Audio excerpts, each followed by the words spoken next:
ప్రజా TV Telugu news.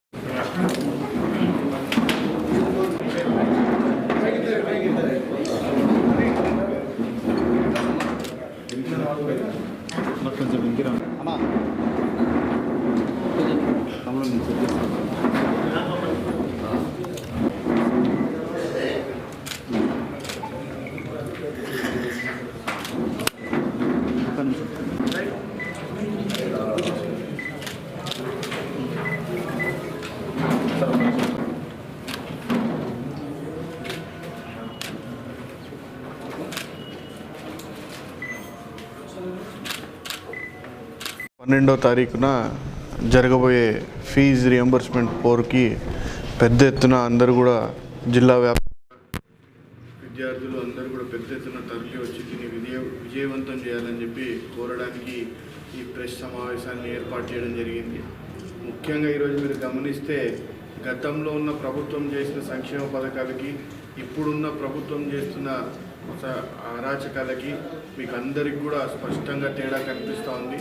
నాకంటే ముందు మాట్లాడిన పెద్దలందరూ కూడా చెప్పారు.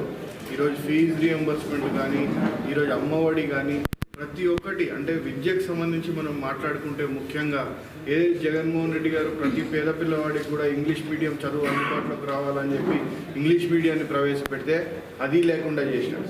ఏదైతే అమ్మఒడి పంపిస్తూ ప్రతి తల్లిదండ్రులకు కూడా ప్రోత్సాహం ఇస్తూ వాళ్ళ పిల్లల భవిష్యత్తు వాళ్ళకు భారంగా పిల్లల్ని బడికి పంపించి మంచి చదువు చెప్పేయాలని చెప్పి అమ్మఒడిని ఇంట్రడ్యూస్ చేస్తే దాన్ని నీరుగారు చేసినారు. ఈరోజు విద్యార్థులకి ఏదైతే ఫీజు రియంబర్స్మెంట్ కింద డబ్బులు ఇస్తున్నారో ఆ డబ్బుల్ని ఐదు విడతలుగా ఏదైతే కట్టాల్సి ఉందో ఆ 5 విడతలు కూడా ఇప్పుడు దాదాపు సంవత్సరం నుంచి దాన్ని కూడా పెండింగ్ పెట్టి వాళ్ళని కూడా ఇబ్బందులు పెట్టే పరిస్థితికి తీసుకెళ్లారు. ఎక్కడ కూడా దేశంలో లేని పరిస్థితులు అంటే ఈరోజు మన రాష్ట్రంలో చూస్తూ ఉన్నాం. పేద విద్యార్థులు కూడా మంచి చదువు చదవాలా, ఒక మెడిసిన్ విద్య అంటే అందుబాటులో లేని విద్య, ఎవరైనా బాగా చదివే పిల్లలు ఉన్నా కానీ ఈ సీట్లు కానీ దానికి కావాల్సినంత ఆర్థిక స్తోమత లేకపోతే మెడిసిన్ చదవలేకపోతున్నారని జగన్మోహన్ రెడ్డి గారు మంచి ఉద్దేశంతో ప్రతి పార్లమెంటరీ కాన్స్టిట్యున్సీకి కూడా ఒక మెడికల్ కాలేజ్ రావాలా, అన్ని సీట్లు వస్తే పిల్లలకు కూడా మంచి అవకాశాలు దొరుకుతాయి, మన రాష్ట్రానికి కూడా మంచి భవిష్యత్తు ఉంటుందని చెప్పేసి దాదాపు 17 మెడికల్ కాలేజీలు తీసుకొస్తే దాంట్లో సగం పైగా మెడికల్ కాలేజీలు పూర్తయి క్లాసులు రన్నింగ్ అయ్యే స్టేజ్లో ఉంటే మాకు సీట్లు వద్దు, మాకు ఆ కాలేజీలు మేము నడపలేమంటే దాదాపు ఒక 2000 కోట్లు ఈయన ఖర్చు పెట్టలేడంట. ఈయన ఇచ్చిన హామీలు చూస్తే కొన్ని లక్షల కోట్లు ఉన్నాయి సంక్షేమ పథకాలు, దాంట్లో 2000 కోట్లు పిల్లల భవిష్యత్తు కోసం ఖర్చు పెట్టలేనని చెప్పి ఈయన సాక్షాత్ కేంద్రానికి లేఖ రాసి ఈరోజు వచ్చే మెడికల్ సీట్లను కూడా రాకుండా చేసినాడు ఈ రాష్ట్రానికి. అంటే వీళ్ళ యొక్క దుర్బుద్ధి, దురాలోచన, ఎట్లా స్వార్థం ఉంది, ఏ విధంగా వాళ్ళు స్వార్థపరుల కోసం ఆలోచన చేస్తున్నారు, వాళ్ళ చుట్టూ ఉన్న కోటరి, వాళ్ళ చుట్టూ ఉన్న నారాయణ, శ్రీ చైతన్యాలు ఏ విధంగా బతకాలని ఆలోచన చేస్తారో ఒక్కసారి ప్రజలందరినీ కూడా ఆలోచన చేయమని కోరుతా ఉన్నాను. ఒక విద్యార్థులకే కాదు, ఈరోజు ప్రతి ఒక్క వర్గానికి, ఈరోజు విద్యార్థులకి, రైతులకి, మహిళలకి, ప్రతి ఒక్కరికి కూడా ఈరోజు అన్యాయం చేయడం జరుగుతూ ఉంది. ఆయన చెప్పిన సూపర్ 6లో ఒక్కటంటే ఒక్క హామీ కూడా నెరవేర్చకుండా ఈరోజు కేవలం ఎక్కడైనా మాట్లాడితే మేము పెన్షన్ పెంచలేదా, ఎన్ని పెన్షన్లు తీసేసినామనే విషయం మాత్రం ఎక్కడ చెప్పడు. మేము పెన్షన్ పెంచలేదనే విషయం చెప్తాడు కానీ ఎన్ని పెన్షన్లు తీసేసినారు ఈ రోజుకి రాష్ట్రంలో అనేది మాత్రం ఎక్కడ కూడా వాళ్ళు చెప్పే పరిస్థితి లేదు. ఈరోజు ప్రతి ఒక్క కార్యక్రమం కూడా ఈ విధంగా చేసుకుంటా పోతా మళ్ళీ ఏదో జగన్మోహన్ రెడ్డి గారు అది చేశారు, ఇది చేశారు, ఆయన చేసిన దానివల్లే రాష్ట్రం ఈ పరిస్థితుల్లో ఉంది అని ఆయనే చెప్పాడు సాక్షాత్తు. నాకు రాష్ట్రం జగన్మోహన్ రెడ్డి గారు ఇచ్చే సంక్షేమ పథకాలు కొనసాగిస్తూ నేనేవైతే చెప్తున్నారో సూపర్ 6ని కూడా నేను అమలు పరుస్తాను అని చెప్పాడు. నేను ప్రపంచ మేధావిని, నేను ఆర్థిక శాస్త్రవేత్త, అది ఇది నేను హైదరాబాద్కి పునాది వేసిన అని చెప్పుకునే వ్యక్తికి రాష్ట్ర ఆర్థిక పరిస్థితి తెలీదా సంక్షేమ పథకాలు ఇచ్చే రోజు? ఈరోజు అసెంబ్లీలో వచ్చి బేదేడుపులు ఏడుస్తాడు, నేను అన్నీ చేద్దాం అనుకున్నాను, ఈరోజు రాష్ట్ర పరిస్థితి చూస్తే ఈ పరిస్థితి ఉందని చెప్పి ఈరోజు బీదేడుపులు ఏడుస్తాడు అసెంబ్లీలోకి వచ్చి. అంటే మీరు ఒక్కసారి ఆలోచన చేయండి, కేవలం ఆయన ఆలోచన ప్రజల్ని ఏదో ఒక రకంగా మోసం చేయాలా, గద్దెనెక్కాలనే ఆలోచన చేసినాడు, దానిలో ఆయన సఫలీకృతమయ్యాడు. కాబట్టి ఈరోజు నేను అందరినీ కూడా ఒకటే కోరుతా ఉన్నాను, ఈ రాష్ట్ర వ్యాప్తంగా ఉన్న ప్రజల్ని కానీ ఈరోజు మన జిల్లా వ్యాప్తంగా రేపు మార్చి 12వ తారీఖున మేము ఏదైతే ధర్నా చేపట్టబోతున్నామో అదంతా కూడా మన పిల్లల భవిష్యత్తు కోసం. కాబట్టి పెద్ద ఎత్తున విద్యార్థులు కానీ, వాళ్ళ తల్లిదండ్రులు కానీ, మన కార్యకర్తలు కానీ ప్రతి ఒక్కళ్ళు ఎన్ని పనులు ఉన్నప్పటికీ కానీ ఆ రోజు ఆ కార్యక్రమంలో పాల్గొని పెద్ద ఎత్తున ఈ ప్రభుత్వానికి ఈ నిరసన సెగ తగిలే విధంగా మనకి వాళ్ళు ఏదైతే హామీ ఇచ్చారో దాన్ని నెరవేర్చే విధంగా మనము పోరాడి ఖచ్చితంగా వాళ్ళకి చూపించాలా. రేపు దీన్ని పెద్ద ఎత్తున పాల్గొని అందరూ కూడా విజయవంతం చేయమని చెప్పి కోరుకుంటా ఉన్నాను. 12వ తేదీ జరగబోవు ఫీజు రియంబర్స్మెంట్ దాని మీద మేమందరూ కూడా మా వైఎస్ఆర్సీపీ పార్టీ తరఫున ఫీజు పోరుబాట దాని మీద కలెక్టర్కు మెమరాండం ఇవ్వాలనే ఉద్దేశంతోనే మా పార్టీ నాయకుడు జగన్మోహన్ రెడ్డి గారి ఆదేశ ప్రకారం తెలుగుదేశం ప్రభుత్వం అవలంబిస్తున్న విధానాలు అయితేనేమి, విద్యార్థులందరూ కూడా ఈరోజు పేద పిల్లల విద్య మీద కక్ష సాధింపు చర్యల్లోనే ఈనాడు తెలుగుదేశం ప్రభుత్వం ఉండే విధంగా ఉండడం జరుగుతుంది. ఫీజు రియంబర్స్మెంట్ దగ్గర 4,000 కోట్ల పైగా ఈరోజు వరకు కూడా ఫీజు రియంబర్స్మెంట్ ఇవ్వని పరిస్థితి ఈ తెలుగుదేశం ప్రభుత్వంలో ఉండడం జరుగుతుంది. పిల్లలు కాలేజీలకు ఫీజు కట్టలేక, వాళ్ళ తల్లిదండ్రులు కట్టలేక ఇబ్బంది పడి కాలేజీల నుంచి కూడా వాళ్ళని వెళ్ళగొట్టే పరిస్థితి ఈరోజు యాజమాన్యం చేసే పరిస్థితి ఉంటే పేద ప్రజలు, పేద విద్యార్థులు ఏ విధంగా చదువుకోగలరనేది కూడా మనం అందరం కూడా ఒక్కసారి ఆలోచించాల్సిన అవసరం. దివంగత నేత రాజశేఖర రెడ్డి గారు పేద పిల్లలు ఖచ్చితంగా ధనవంతు పిల్లలతో పాటు చదవాలి, వాళ్ళు కూడా మంచి ఉన్నత విద్యలు చదవాలని ఆ రోజు ఫీజు రియంబర్స్మెంట్ పెట్టిన ఘనత దివంగత నేత రాజశేఖర రెడ్డి గారిది. రాజశేఖర రెడ్డి గారి ఉద్దేశం ప్రతి ఒక్క పేదవాని ఇంట్లో కూడా ఇంజనీర్లు, డాక్టర్లు కావాలనేదే ఆనాడు ఆ మహానాయన ఆశయ ప్రకారమే ఈనాడు జగన్మోహన్ రెడ్డి గారు తండ్రి కంటే ఇంకా 2 అడుగులు ముందుకేసి ఈరోజు ఫీజు రియంబర్స్మెంట్తో పాటు పేద పిల్లలు వాళ్ళ పిల్లల్ని స్కూల్కి పంపడానికైతేనే ఇంకోటి అయితేనే తల్లి ఒడి కింద మొత్తం అంత డబ్బులు కూడా మనకు ఇచ్చిన పరిస్థితి మనం చూడడం జరిగింది. మొత్తం మనం వైఎస్ఆర్సీపీ గవర్నమెంట్ ఉన్నన్నాళ్ళు కూడా మొత్తం మనం కూడా అమ్మ ఒడి కింద మొత్తం డబ్బులు కూడా ప్రతి ఒక్క పిల్లవాడు కుటుంబానికి ఒకరి కింద మనం డబ్బులు ఇచ్చిన పరిస్థితి. వాళ్ళు ప్రైవేట్ స్కూల్లో చదివినా, గవర్నమెంట్ స్కూల్లో చదివినా కూడా ఇచ్చిన పరిస్థితి ఆ రోజైతే. ఈరోజు చంద్రబాబు నాయుడు అధికారంలోకి వచ్చిన తర్వాత మాత్రం ఇప్పుడే కాదు, చంద్రబాబు నాయుడు ఇదేందే కాదు, 2014 నుంచి 2019 ఒకసారి చూసుకుంటే ఈ పథకాలకన్నీ తిరోగాలు ఇచ్చిన వాడు చంద్రబాబు నాయుడు. ఎప్పుడు కూడా పేద ప్రజలకు సాయం చేయాలనే ఉద్దేశం చంద్రబాబు నాయుడికి ఏ కోశాన లేదు. కేవలం ఓట్ల కోసం ఓట్ల ముందర అబద్ధాలు చెప్పడం తప్ప అమలు కానీ హామీలను గురించి మాట్లాడడం మేమంతా కూడా మనం ఎలక్షన్ల ముందర చూడడం జరిగింది. సూపర్ 6, సూపర్ 7 పెట్టి మొత్తం ప్రజలందరినీ కూడా మోసం చేయడం జరిగింది. ప్రతి ఒక్కటికి వాళ్ళు తెలుగుదేశం నాయకులు ఇళ్ళ దగ్గరికి పోయి ఇంకా వాళ్ళు ఇప్పుడున్న మంత్రులు అందరూ కూడా నీకు 15,000, నీకు 15,000, నీకు 15,000 అని చెప్పడం జరిగింది.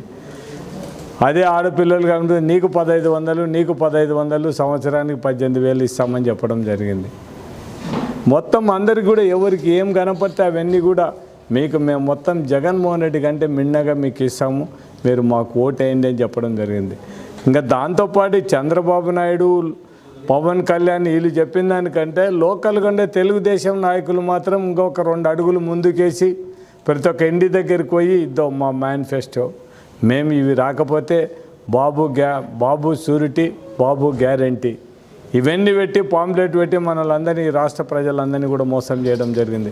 ప్రతి ఒక్క ఇంటి దగ్గరికి పోయి ఇవన్నీ కూడా మా తెలుగుదేశం గవర్నమెంట్ వస్తే ఇచ్చే బాధ్యత, ఇకపోతే మా చొక్కాలు పట్టుకొని అడగండి, మీరు నిలదీసి అడగమని చెప్పిన తెలుగుదేశం నాయకులందరూ కూడా 10 నెలలు అయిపోయినా కూడా ఈరోజు ఒక్కసారి చూసుకుంటే ఎందుకు ఎక్కడ కూడా ఇప్పుడు 2 సంవత్సరాలు అంటే పోయిన సంవత్సరం మార్చికి ఇవ్వాల్సిన డబ్బులు ఈ రోజుకి ఇవ్వలేదు.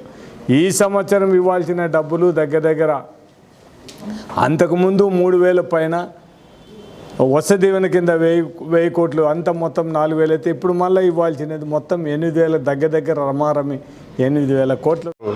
ముఖ్యమంత్రి అయిన తర్వాత ఈ యొక్క medical college, government medical college ఇంకా ఎక్కువ కావాలి. ప్రతి విద్యార్థి MBBS చదవాలి, ప్రతి విద్యార్థి ఇంజనీరింగ్ చదవాలి. ప్రభుత్వం వారి కోసం సపరేట్గా డబ్బులు ఖర్చు పెడతా ఉంది. మన పెట్టిన ఖర్చుకు ఖచ్చితంగా ఫలితం రావాలనే ఉద్దేశంతో 17 మెడికల్ కాలేజీను ఈ రాష్ట్రంలో తీసుకురావడం జరిగింది. మరి ఈ 17 మెడికల్ కాలేజీలకు సంబంధించి కేవలం 5 మాత్రమే నడుస్తూ ఉన్నాయి, మిగతావన్నీ కూడా బంద్ చేయడం జరిగింది. ఈ మధ్య 750 సీట్లు మాకు అవసరం లేదు, మెడికల్ సీట్లు మాకు అవసరం లేదని చెప్పి మరి ఏ రాష్ట్రంలో కూడా ఏదైనా మరి విద్యార్థులకు మెడికల్ సీట్ ఇస్తామంటే వద్దన్న ప్రభుత్వం ఏకైక ప్రభుత్వం తెలుగుదేశం ప్రభుత్వం. మరి ఇవన్నీ కూడా చాలా వరకు ఉన్నాయి. మరి ఈరోజు విద్యార్థులు కూడా చాలా వరకు ఆత్మహత్యలు చేసుకుంటూ ఉన్నారు. ఎందుకంటే వాళ్ళకు చదువుకు సరైన ఉద్యోగం లేక, ఎందుకంటే మాయమాటలు చెప్పి మరి ఈ యొక్క కూటమి ప్రభుత్వం బీజేపీ కానీ, జనసేన కానీ, తెలుగుదేశం కానీ ఈ 3 ప్రభుత్వాలు కూడా మరి అధికారంలోకి వచ్చిన తర్వాత ఈ యొక్క నిరుద్యోగులకు సంబంధించి దాదాపు 20 లక్షల ఉద్యోగాలు మేము కల్పిస్తామని చెప్పి ఆనాడు మాయమాటలు చెప్పి అధికారంలోకి రావడం జరిగింది. మరి ఈరోజు వరకు కూడా ఒక ఉద్యోగం లేదు, ఈరోజు వరకు డిఎస్సి లేదు, కానిస్టేబుల్ సెలక్షన్స్ లేవు. మరి ఈరోజు నిరుద్యోగ యువత ఉద్యోగాల కోసం చెప్పులు అరిగిలా కూడా కార్యాలయాల చుట్టూ, గవర్నమెంట్ చుట్టూ కూడా తిరుగుతూ ఉన్నా కూడా మరి ఎవరు కూడా పట్టించుకొని లేని పరిస్థితి ఉంది. అదేవిధంగా ఈరోజు కాలేజీ యాజమాన్యాలు కూడా ఇక్కడ గవర్నమెంట్ దగ్గరికి ఈ మధ్య లోకేష్ గారిని, మంత్రి గారిని కూడా కలవడం జరిగింది. అయ్యా, మేము ఈ చాలామంది విద్యార్థులు వచ్చి మా యొక్క సర్టిఫికేట్లు కావాలని చెప్పి గొడవ చేస్తూ ఉన్నారు, మాకు ఇవ్వాల్సిన రియంబర్స్మెంట్ ఏదైతే బకాయి పడ్డారో ఆ డబ్బులు తొందరగా రిలీజ్ చేయమని చెప్పి కూడా వాళ్ళు కూడా వేడుకోవడం జరిగింది. అయినా కూడా కనీసం ఏది కూడా స్పందించకుండా వాళ్ళకు మాయమాటలు చెప్పి ఏదో మాటలు చెప్పి పంపించడం జరిగింది. అదేవిధంగా ఈరోజు పేపర్లో కూడా రావడం జరిగింది. ఈరోజు మెడికల్కి సంబంధించి ఈరోజు ఆరోగ్యశ్రీ అనే పథకం కూడా మేము చేయడము, హాస్పిటల్ అన్నీ కూడా ఈ ముక్కుమడిగా వారి యొక్క యూనియన్ వాళ్ళు కూడా మేము కూడా మరి ఈ యొక్క రోగులకు సంబంధించి వైద్య పరీక్షలు చేసే పరిస్థితులు లేము. మాకు ఇప్పటికే దాదాపు 1000 కోట్ల రూపాయలు మాకు ఈ యొక్క ప్రభుత్వం అప్పుపడింది. మరి ఈరోజు మేము వైద్య పరీక్షలు చేయలేము అని చెప్పి చేతులు ఎత్తేయడం జరుగుతూ ఉంది. మరి ఈరోజు మరి ఇంత దుర్మార్గంగా ఈ ప్రభుత్వం మరి అధికారంలోకి వచ్చి ఒక్క పని కూడా చేయకుండా కేవలం అప్పులైతే దాదాపు 1,50,000 కోట్లు ఈ 9 నెలల కాలంలోనే అప్పులు చేయడం జరిగింది. మరి ఈరోజు జగన్మోహన్ రెడ్డి గారి మీద మరి గతంలో విధ్వంసక ప్రభుత్వము మరి దాదాపు 14 లక్షల కోట్లు అప్పు చేసినారని చెప్పి మరి అన్యాయంగా మరి మాట్లాడే అధికారంలోకి రావడం జరిగింది. తీరా చూస్తే ఈరోజు దాదాపు 3,59,000 ఎంతో 3,39,000 కోట్ల రూపాయలు మాత్రమే ఆనాడు ఈ యొక్క అప్పు చేయడం జరిగింది. అదేవిధంగా వివిధ కార్పొరేషన్ల ద్వారా 1,05,000 కోట్లు మాత్రమే అప్పు చేయడం జరిగింది. మరి ఈరోజు నక్కకు నాగలోకానికి ఉన్నంత తేడా ఉంది. ఈరోజు సాక్షాత్తు మరి ఈ యొక్క ఆర్థిక శాఖ మంత్రి గారే ఈరోజు ఈ యొక్క ఉన్న విషయాలను కూడా వాస్తవాలు కూడా చెప్పడం జరిగింది. మరి సిగ్గు లేకుండా ఈరోజు తెలుగుదేశం పార్టీ నాయకులు మాట్లాడుతూ ఉన్నారు. గత ప్రభుత్వం విధ్వంసం వల్లనే ఈరోజు ఈ విధంగా జరిగింది, ఈరోజు ఈ పరిస్థితి కారకులు వైఎస్ఆర్ పార్టీ నాయకులు అని చెప్పి మాట్లాడుతూ ఉన్నారు. ఈరోజు వాస్తవాలు బయటపడ్డాయి. ఏదేమైనప్పటికీ కూడా ఈరోజు మరి జగన్మోహన్ రెడ్డి గారు 12వ తేదీన మరి ఈ యొక్క పోరుబాట కార్యక్రమం ఏర్పాటు చేసినారో ఖచ్చితంగా ప్రతి ఒక్కరు కూడా విద్యార్థులు మరి ఈ యొక్క వారి తల్లిదండ్రులు మరి పార్టీ కార్యకర్తలు నాయకులు అందరూ కూడా మరి ఈ కార్యక్రమంలో పాల్గొని ఈ కార్యక్రమాన్ని విజయవంతం చేయాలని చెప్పి కోరుతా ఉన్నాం. అదేవిధంగా ప్రతి నియోజకవర్గంలో కూడా ఆవిర్భావ దినోత్సవం కూడా వైఎస్ఆర్ పార్టీ ఆవిర్భావ దినోత్సవం కూడా జరుపుకొని ఆ తర్వాత ఈ కార్యక్రమానికి మరి అదేవిధంగా ఈ యొక్క ఫీజు పూర్వ అనే కార్యక్రమం కూడా మనం అందరం కూడా కలిసి వెళ్ళి మరి ఈ యొక్క కలెక్టర్ కార్యాలయాల ముందు కూడా ధర్నా కార్యక్రమం అదే